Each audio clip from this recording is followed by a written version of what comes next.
Welcome back, everybody, to the Detour podcast. Today, as you can tell, I am by myself. The reason for that is, in the last episode, Ty mentioned how he is going to go to pilot school, and until he can figure out his schedule, he won't be able to do it anymore, which is very sad. However, that is the reality of life. When someone goes down a certain path and they're not able to do something anymore, you kind of got to adapt to it. However, that doesn't mean he won't be able to do it forever. He told me once he gets a schedule assorted, he will see if he can make appearances every now and then. It just won't be every single week, which is fine. So, for you guys, I've made sure to not only keep it going, because I love making this podcast, but I also, love making stuff for you guys and seeing the interactions and all the love and stuff like that. So I'm going to be doing a lot of solo, but also special guest episodes while I'll be inviting some of my friends to come on. And we'll just talk about different things from, whatever they're into, if they, pilot school just like Ty, or if they're into something different, sports, or if there's something philosophical they want to talk about. But today for this, actually, before I get into it, I'll do a weekly recap for you guys. Not change it up at all.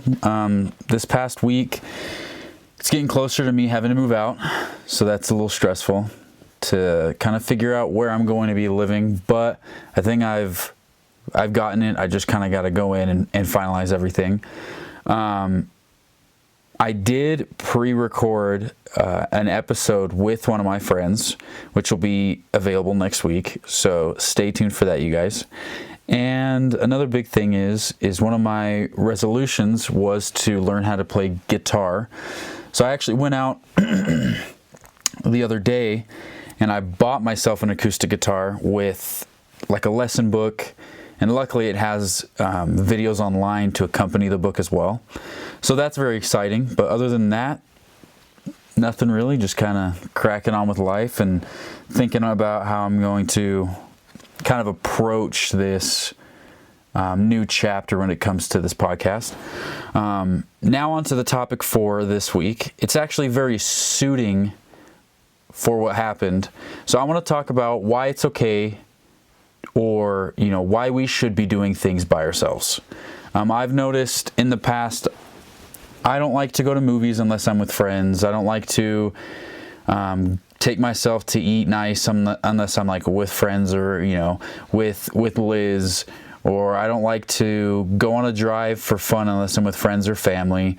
And it's one of those things of, why am I letting them not being there stop me from wanting to do it? If I want to do it, I should do it, and not just, there's nobody to do it with, I guess I'll just stay home. So I kind of wanted to dive into that, about some things that, maybe we should start doing more for ourselves. And I also want to look at like the science behind why it actually could be beneficial. I haven't looked over any of this. I've just found the information to kind of go over. But yeah, I definitely need to do a lot more things throughout my life by myself. So on this little list of things that we should all start doing alone, especially if you guys aren't comfortable doing stuff alone, take yourself out to coffee, get some lunch, go to the movies. And when I'm talking about lunch, it's not go to a drive-thru and get something. Go somewhere where you can sit down, enjoy the meal, and kind of just be by yourself. Enjoy your personal space. Another one is to travel by yourself. And that doesn't necessarily mean to go abroad, but maybe go on a day trip. Like if you want to go to a new city, or you want to, in the States, if you want to drive to the next state over and just hang out there for the day and then come back. Or, maybe it is you want to travel across country and, like I can go to Canada or Mexico for the weekend or something like that. Or if you're in other countries, I know Europe has a lot of railways, so maybe you just take the train to another country and then just hang out there for the weekend. Just do something like that by yourself and, get comfortable with making decisions and exploring and kind of going through all that uncomfortableness that you normally would feel with other people by yourself, because the more confident you are, I feel like when you do have those trips with friends, they will be a lot more fun because, let's say your friend group's not that confident in making decisions or asking for help or trying new things, but you are. It kind of helps them get more comfortable to it. And I'm guilty of that, where I'm not the most confident person in certain situations. And I feel like traveling is one of them where I like to travel with somebody, because even if they don't do the talking and I do it, but the fact that I know I'm with somebody where if something goes wrong, I can kind of fall back like a safety barrier, it's kind of nice. But I think it'd also be nice to know that if I wanted to, if I have the money and I want to go on a trip and I don't, nobody's able to do it, that I'm comfortable going by myself. And I think that's one that I need to start doing out of everything. Another one, which is also very me, is making decisions without external validation. A couple examples are choosing your own clothes, what you think looks good. Decide it. Don't ask somebody else for their opinion on whether that shirt you're wearing looks good, or maybe the pants or the shoes look good. Like, if you like the outfit, wear the outfit. If you want to do a new hobby, don't ask other people for opinions. I know that there's a lot of judgment in this world today, and that's one of those things where I feel like people ask because they don't want to be judged. So they'd rather ask for someone else's opinion, and then that way they can kind of avoid being judged. But someone's going to always judge you. But why does their opinion matter over yours? And I feel like with starting this podcast, there's always a lot of judgment. There's going to be a lot of judgment from people online. There's going to be judgment from friends and family if they think it's stupid, or if, they can't take you serious. So it's one of those things of just do it. If you really feel like you want to do it and you're happy with the idea of it and it makes you excited, do it. Play guitar, go run, go to the gym. If you want to learn, a sport, tennis, if you want to learn soccer, like what's stopping you? If that's something you're into, do it, because asking for somebody else's opinion, one, if it's negative, will only prevent you from doing it. But two, they're not the one that's actually going to be in your shoes, pushing you each and every day to continue it and to make it the best that it can be and continuously improve. So it's just take your opinion as good enough, because the way you feel about yourself is good enough. I'm definitely, again, guilty of that. I sometimes will be like, you know what? I don't care what other people say, but then usually at the end of the day I do. And it sucks. And that's something I'm working on. And, I'm reading a book, The Subtle Art of Not Giving a Fuck. So it's one of those ones of, I'm still learning, but as someone who is learning, I want to push that. Setting personal routines, morning routines, working out, like I mentioned, journaling, cleaning, anything that can help you. Read self-help books. If you want to meditate, if you want to go on walks, if you want to, running is pretty good for personal routine because it gets you out. It's very physical. Do stuff like that. I'm definitely slacking with it because I want to read more. I want to walk more. This last week, I've been super freaking lazy when it comes to it. However, that doesn't make me not want to continue doing it. It just means I need to pick myself back up and, keep going. Hobbies, again, like if you want to paint, video games, it's okay to play by yourself. Nature walks, maybe if you like gardening and you want to take care of plants, maybe that's something that you could do and feel confident doing by yourself. Another one is, and this one is a little more internal, is to handle emotional regulation on your own. Sit with your emotions without instantly seeking distraction or reassurance. So I think we all, in some way, fall a victim to that, of where if we're sad, we get very uncomfortable. And I know I don't like to sit in the discomfort. I like to, I feel very awkward. Let's just turn a show on, or let me play music, or let me play a game, or like do something to take my mind off of it entirely. And I feel like it is very positive to sit in your emotions, because then you can understand how you're feeling, why you're feeling that way, and then you have a bit more control over it. So in instances where you get mad very fast, well, now you know kind of what triggers you to get mad. So you can preemptively tell yourself, okay, breathe. It's gonna be great. It's gonna be fine. Like, I'm not gonna have any issues. And then also, sometimes when you reach out to other people, I'm not gonna say all the time, because I feel like it is good to have somebody there to help you. But at the same time, I feel like if you constantly reach out to others in regards to the emotions that you feel, you're never going to get answers to how to maintain or regulate those emotions and better deal with them. You're only going to get temporary solutions. A friend could say something that can make you feel great, but then a day or 2 days later, you're probably feeling sad like you were 2 days ago. So it's kind of good to understand your emotions, and that's another thing that I personally am really trying to work on. And then it kind of goes back with taking yourself out, but go to social events alone. Things that typically you'd go with friends, concerts, or I don't know, certain events. Like this year, I want to at least go and run one race by myself without anybody that I know. And I feel like that'll kind of put me out there. And I feel like when you're alone, especially if you're trying to make friends, as a person who has very few, I feel like being alone kind of makes you more approachable, because when you're surrounded by a group, it's harder for people to come up to you. But when you're by yourself, I feel like, if someone wants to compliment you, or if somebody, wants to ask you a question, I feel like they're more inclined to, because you're by yourself. It's less intimidating. But I will find that out. I have an RBF, so we'll see if anybody does talk to me. But you also kind of got to make the first move as well in those social interactions.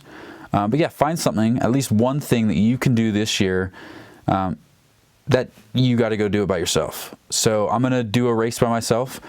I'll do my best to try and keep that noted so I can mention it to you guys when it happens. But my foot still hurts from Australia when I fell down the kitchen stairs.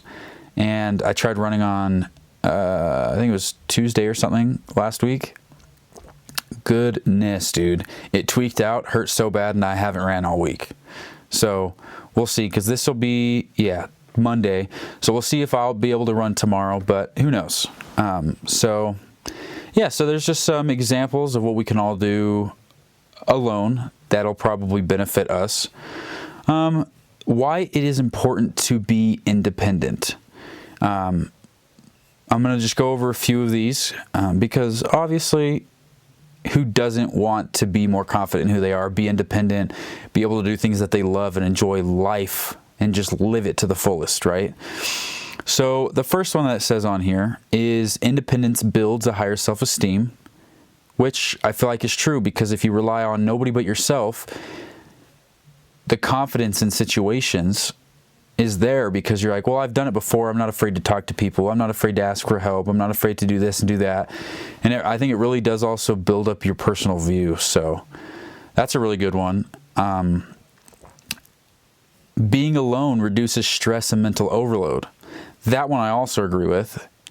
It said, research on solitude shows that short periods of intentional alone time lower cortisol and increase mental clarity. And I feel like that is true. Again, I think I just said that already. But because when you're by yourself, the only thing that's in your head is you. You don't need to talk. You could just sit there in silence.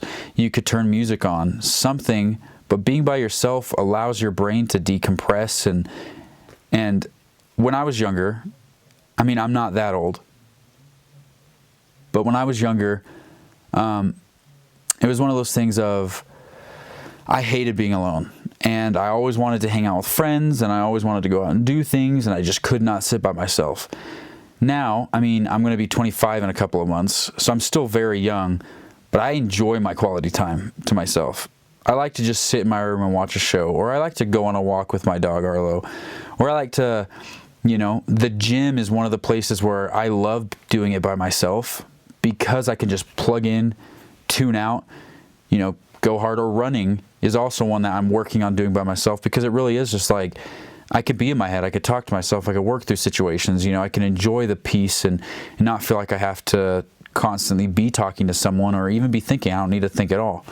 So that's a really good one. This one, which I actually didn't know. Solitude strengthens creativity. Multiple studies show that people produce more creative and original ideas when working alone rather than in groups.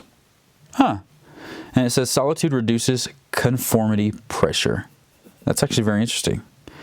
I know there's quite a couple of things that I want to do, which I can't say because it's obviously they're side projects and they're not, I haven't even started yet. But that is actually good because I feel like I'd probably need to do those alone in order to get the most creativity I can out of my brain. Because I think we all do, and I'm not going to assume we all do, but studies show that most people do rely on outside sources to help their creativity. So that's a really good one. Let's see. Let's read one more. Let's see.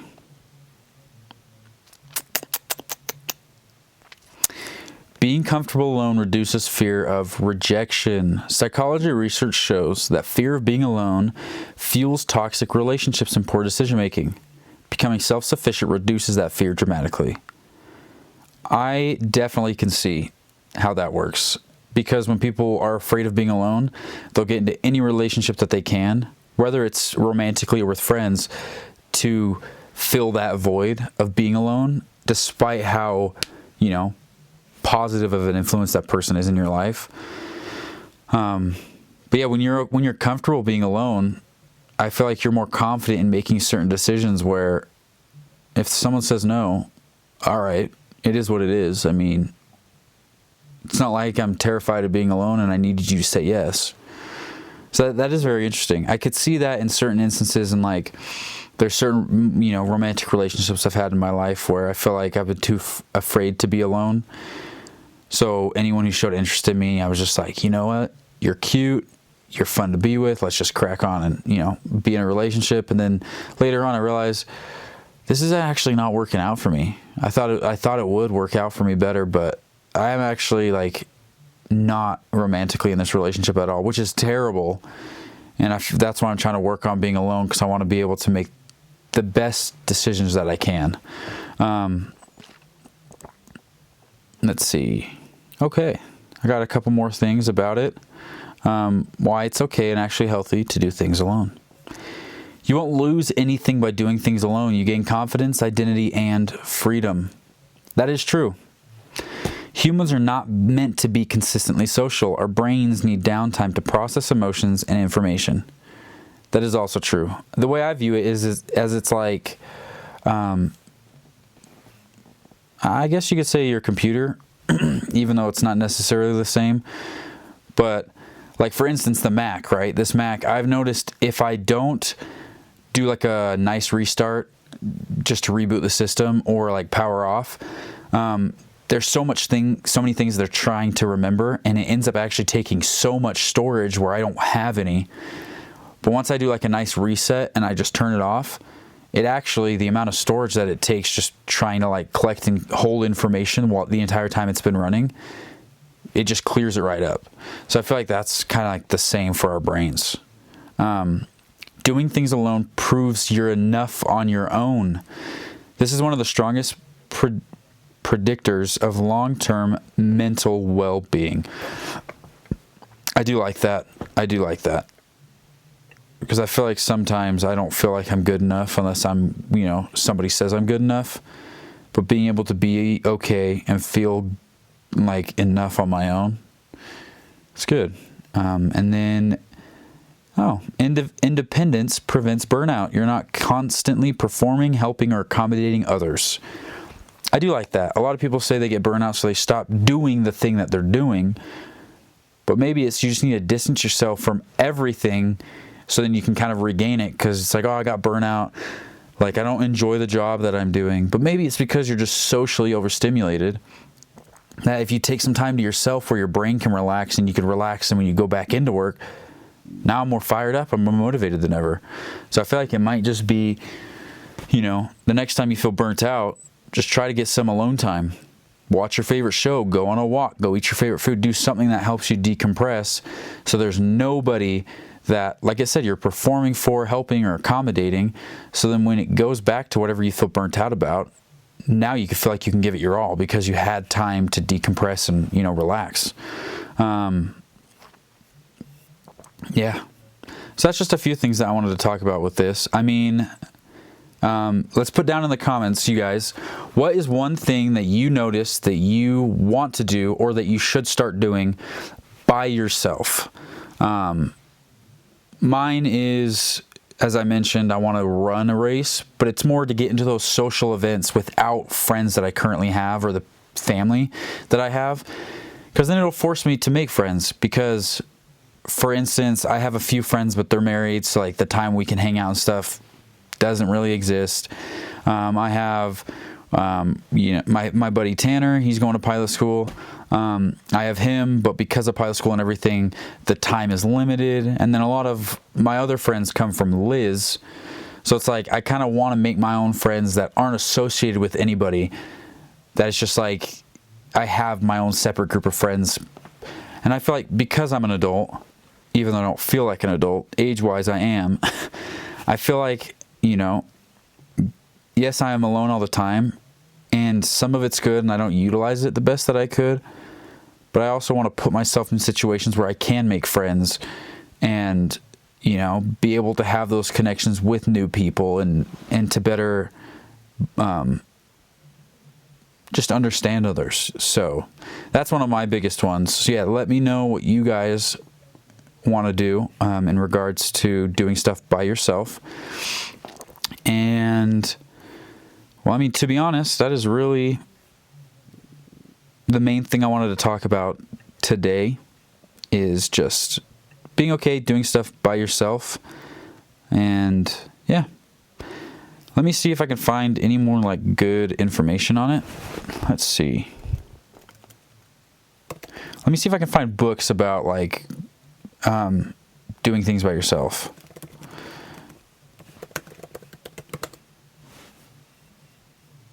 Because, let's see.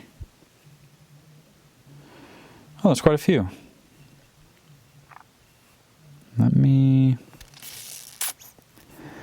read some off. I'm going to read one per group, like category. So there's a classic, Self-Reliance and Solitude.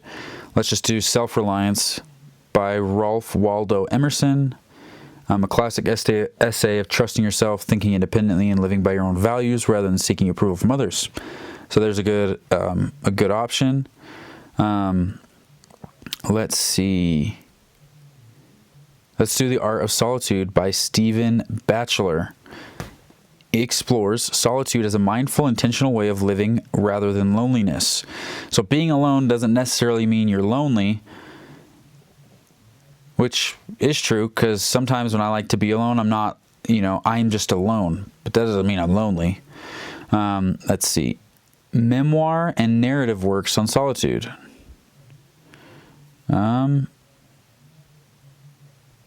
I'm good. I'll pass on those.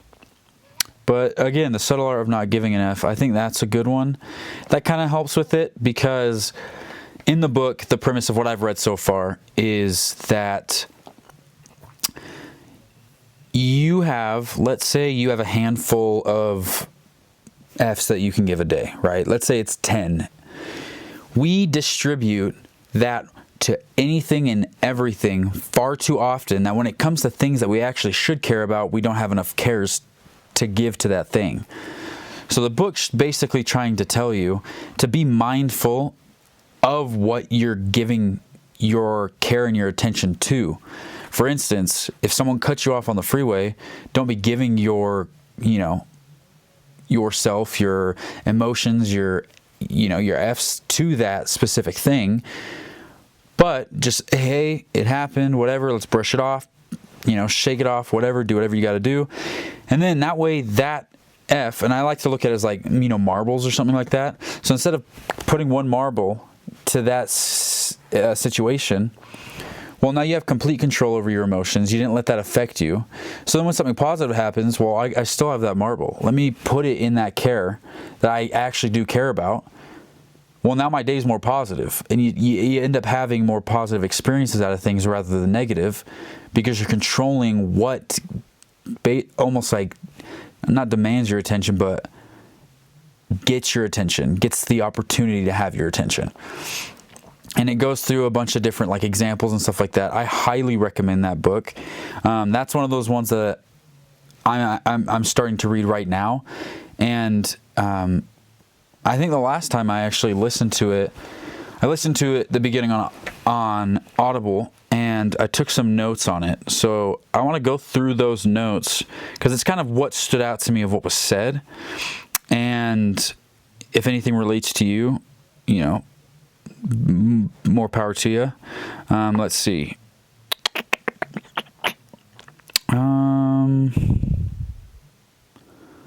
Let me see. All right. Well, once I find it, I will let you know. Give me just 1 second. All right. I found them. So this is a bunch of just the things that like stuck out to me, and it's almost like what I've noticed or what I've realized is motivation only lasts for so long. It is like caffeine or a sugar rush, right? It's momentary.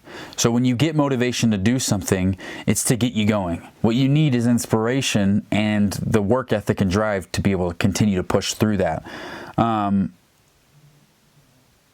That's one thing that when I wrote all these motivational quotes down from the book, I wrote them in the purpose of like when I need a little pick-me-up, when I need something to just get me going a little bit more. I decided to note them down because obviously it's nice to have something you could recite to yourself and get excited about to then want to make those improvements. The first one is when things go wrong, don't go with them. Like I just mentioned, don't be giving your marbles or your eggs or your cares, your focus to those things that go wrong or the bad things in the day. Just go around them and then keep on your cruise. If life knocks you down, hope you land on your back, because if you can look up, you can get up. I like that one. Hold your head up. It is not over. That's something that, and I feel like I've been saying this a lot this episode, that's something that I agree with, and that's something that a lot of people feel like. But it is true. We all get very discouraged when things go awry and when it's hard to remain positive. In order to achieve what you want, and I'm adding that part, you must be hungry, because nobody achieves success or greatness by, I kind of want to do it. You got to have that fire under your feet, you got to fight for everything to get it. And people who are hungry are willing to do what others won't do tomorrow. They'll have what others won't. And that is true. A lot of people put it off. I'll just do it tomorrow. I'll just do it later. And they never get around to it. And then a day turns into a week, turns into a month, turns into a year, and then you never actually did it. So if you just start today and get the ball rolling, it makes it easier to do all of those things. Come on, people. It's better to be prepared for an opportunity and not have one than to have one and not be prepared. That's really good. So everyone, do what you got to do now, even if there's not an opportunity for you. Do what you feel like you need to do now. This is by Albert Einstein. Imagination is the preview of what's to come. If you can imagine it, if you can dream it, it's possible. A good thing to keep in mind is focusing on your OQP. Technically not focusing on your OQP, now that I'm reading it, to only have OQP, only quality people. Because if you have people that are positive and moving forward and striving for their dreams around you, then you're going to want to strive for yours. But if you have people who are just lazy and sit around and do nothing, you're probably going to do the same thing. I'm thinking moving on, none of these are from the book, but they're just motivational. So, and if they're not from the book at all, I apologize, but they're motivational regardless. This entire list is motivational. Everyone is born unique, but most of us die copies. That is true because, and that none of that is actually from the book. So I lied. Everything that I just said up until now is just motivational. But it is true. Rather than figuring out what we want to do and what makes us happy as we look at what other people are doing and realizing that makes them happy, maybe I'll be happy too. Let's actually move on to notes about this. Now this is from it because the header of this note is notes about the book. It doesn't mean... hold up. It doesn't mean to be indifferent, but to be okay being different. Let me read that back because I'm confused. Okay, so just in life, it doesn't mean you have to be indifferent, but it's okay being different. Which is fair. If you don't want to do something or go somewhere, eat something, listen to something, so you got to be okay being different. There is no such thing as a lack of adversity. No matter where you go, there is adversity. And what I've heard a lot and what I've experienced just in different parts of my life is the most adversity you face is when you're going in the right direction. When you're doing something that, whether you believe in God or just a greater power, for instance, for me, when I know I'm going in the right direction, God will give me adversity because it helps to strengthen who I am, knowing I'm ready for what's to come after the adversity. If you give out too many F's when it comes to trivial things, it shows you do not have anything noteworthy going on to give a crap about. So when people just hate on you for no reason, it typically means they got nothing going on with their lives. They got no other reason to give their care into other things. When you're not judgmental or caring about other people, or, like I said, when you don't care about all the trivial things, it's because you got way too many important things going on in your life that take up all your time and all your F's. So that's a good one. Find something grand to give a crap about. That's also a good one. So whether that's a career, that's, if you want to better the environment, if the something grand is have a family, if it's for me, do the podcast. I feel like that's something good because I do think about what I can do to make the videos better, to make the shorts better, what I should do, like what I should do next week, who I can bring on now based on the situation. I need that. So that's a good one. Realize that nobody cares about the details in regards to you. So be selective on the craps you give. And I think that goes along with nobody actually pays attention to you. I think everyone's too worried about themselves and how others view themselves that they're too distracted to actually focus on other people. And those people who do focus on you don't focus on themselves enough. So you got to realize that when it comes to things that you're doing, more often than not, nobody's paying attention. Nobody cares about the details. So it's like, just do it. Stop caring and just do what you got to do, because more often than not, nobody's actually, paying attention. It is okay for things to suck. And I need to be okay with that. Being okay with anything negative in life allows more craps to be given on things that matter. Kind of goes back with things that were previously said. If you only focus on the positive, well, now you have more energy and effort to give into those positive things, which makes your life just significantly better. Let's see. If you try too hard or worry too much, it'll only make things worse. Things stack and they escalate. Yeah, if you just worry too much. For me, I worry about a lot of things that I can't control, and I think about what could happen rather than what is happening. It's like, why worry about what could happen when you have no control over that? And there's a good chance that it might not even happen.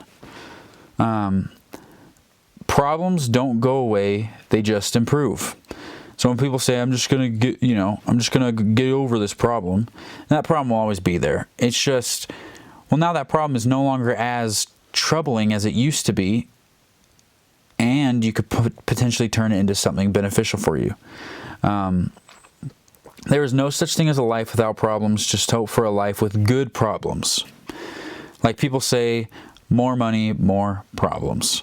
And I feel like in life, whatever that money is to you, there's always going to be problems with it, whether they're negative or positive, but you just want to focus on those positive problems.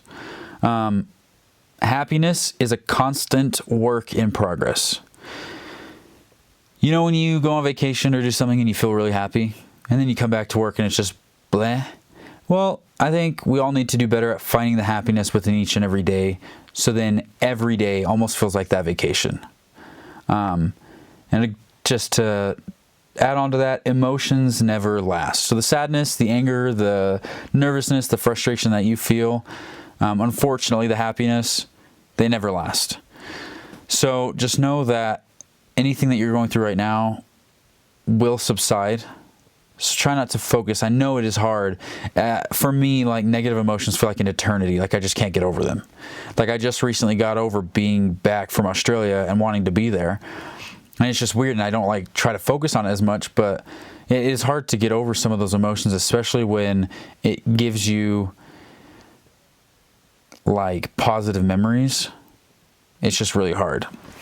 Now, take everything what I said, as a grain of salt. I am not someone who lives perfectly. I'm not someone who's mastered any of these at all. They're just things that I found that motivates me, and I hope that can motivate you guys listening. But yeah, I don't want it to come off like I'm speaking from experience. You guys need to do this. Oh, it's amazing. Blah, blah, blah, blah, blah. I don't know Jack. All I know is if something inspires me or motivates me, I'll note it down, and then I'll keep note of it, because who knows? It could help you. It could not. Maybe different things motivate you than me. Different things not. But moral of this episode is just be okay with doing things alone. Find one thing you could do this year that's by yourself, that you've never really done by yourself before. I hope you guys enjoyed this solo episode today. I'm going to switch it up between fun. Maybe I'll read some Reddit stories. Maybe I'll read, crazy threads and responses and stuff like that. Who knows? I'll come up with different things to kind of go over while we have these solo episodes. But I hope you guys really enjoyed this episode today. We will have special guests coming up. And then, I'm in Utah, and I know there's a lot of smaller content creators and stuff in Utah. But if there's anybody that you would like to see on this podcast with me, also comment below, because who knows? I would love to meet up with new people and kind of get their aspect on life and make friends that way. And, it would be really fun to just hear if we're going to talk philosophically about stuff, or maybe we play a game and just see how they are. But yeah, again, thank you so much for tuning in to this week's episode, everybody. If you are watching on YouTube, like, subscribe, and comment one thing you're trying to do this year that's by yourself, and comment who you'd like to also see on this podcast as well. If you are listening to us on Spotify, like the episode. I don't think you could like it. I lied. Give us a rating on Spotify. Goodness, my brain's just frying out, because it always helps to have a better rating. Also, comment exactly what I had asked. One thing you want to do this year by yourself, and who else you would like to see on this podcast as well. And that is it for today. Much love, everybody. Peace out.